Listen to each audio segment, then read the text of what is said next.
एक बड़ी खबर है। श्रीनगर जेल से खूंखार कैदी भाग गए। जेल की दीवार फांदकर 2 खूंखार कैदी भागे, जिनके नाम फरमान और मुख्तार बताए जा रहे हैं। ये कैदी भाग गए हैं। पूरे जम्मू कश्मीर में रेड अलर्ट जारी कर दिया गया है। इन लोगों पर हत्या, अपहरण, पॉक्सो के मामले दर्ज हैं। श्रीनगर की जेल से दीवार फांदकर ये दोनों कैदी भाग गए। बड़ी लापरवाही का मामला। श्रीनगर जैसी अहम शहर में जेल में बंद ये शातिर अपराधी फरार हो गए।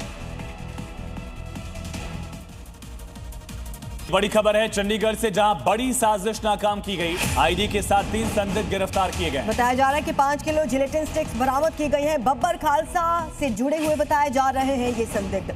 विदेशी हैंडलर के संपर्क में थे ये आरोपी। तो बब्बर खालसा का प्लान एक्सपोज हुआ है। आईडी और जिलेटिन की स्टिक्स के साथ, छड़ों के साथ इन आरोपियों को गिरफ्तार किया गया।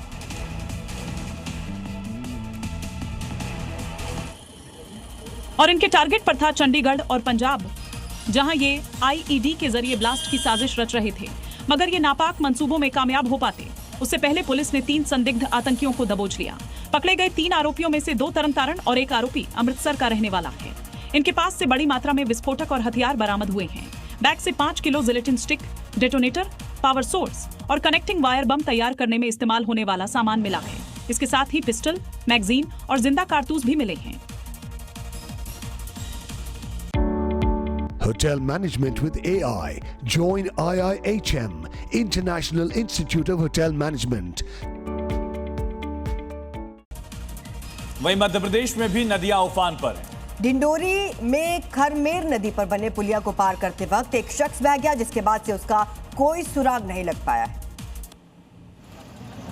SDRF का सर्च ऑपरेशन जारी है, मगर 2 दिन बाद भी शख्स का कोई पता नहीं चल सकता है। बोट के जरिए खरमेर नदी में दिन भर रेस्क्यू ऑपरेशन चला।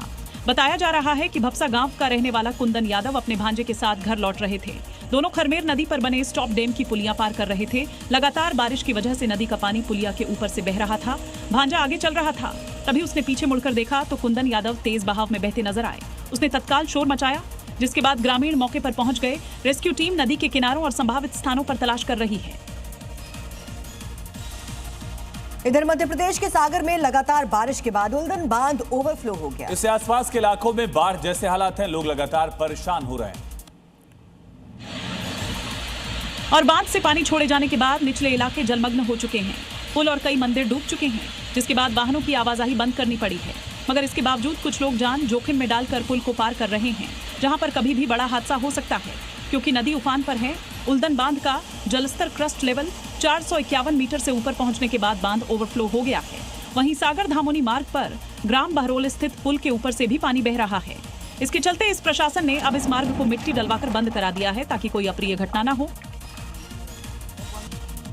इधर मध्य प्रदेश के रतलाम में पैराडाइज वैली की हसीन वादियां 3 जिंदगियों के लिए काल बन गई। बारिश के बाद खूबसूरत नजारों का लुत्फ उठाने के लिए 3 लोग पहुंचे थे। इनकी चीखें लेकिन वादियों को चीर गई और फिर हमेशा के लिए खामोशी पसर गई। रिमझिम बारिश के बाद खिलखिलाता मौसम, चारों तरफ लहलहाती हरियाली और सैलानियों का ये उमड़ता हुजूम।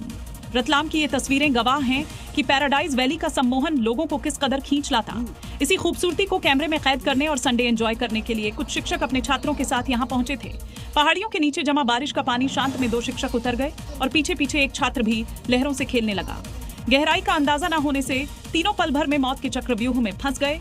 घाटियों में चीख पुकार मचते ही लोग उन्हें बचाने के लिए कूद पड़े, लेकिन तब तक सांसें थम चुकी थीं। और सिर्फ 30 मिनट की आफत ने बिहार के बेतिया में सिस्टम की पोल खोल दी। महज आधे घंटे की बारिश ने नगर निगम के दावों को धो डाला। मानसून से पहले प्रशासन की तैयारियां पानी में बहती दिख रही हैं। पानी में डूबी सड़कें और रफ्तार पर ब्रेक लगाते वाहन, ये बेइल्जामी की तस्वीरें देवी चौक की हैं। यहाँ न तो कोई बादल फटा, न ही कोई सैलाब आया, बावजूद इसके सड़कें दरिया में तब्दील हो गईं। आलम यह है कि गंदा पानी अब लोगों के घरों और दुकानों में घुसने लगा है। स्थानीय लोग इस कदर परेशान हैं कि मजबूरन इस गंदे पानी में चलकर जाना पड़ रहा है। आक्रोशित जनता का आरोप है कि नगर निगम ने नाला सफाई के नाम पर सिर्फ कागज में काम किया, इसलिए वो सारे खोखले दावे बेतिया की सड़कों पर तैर रहे हैं।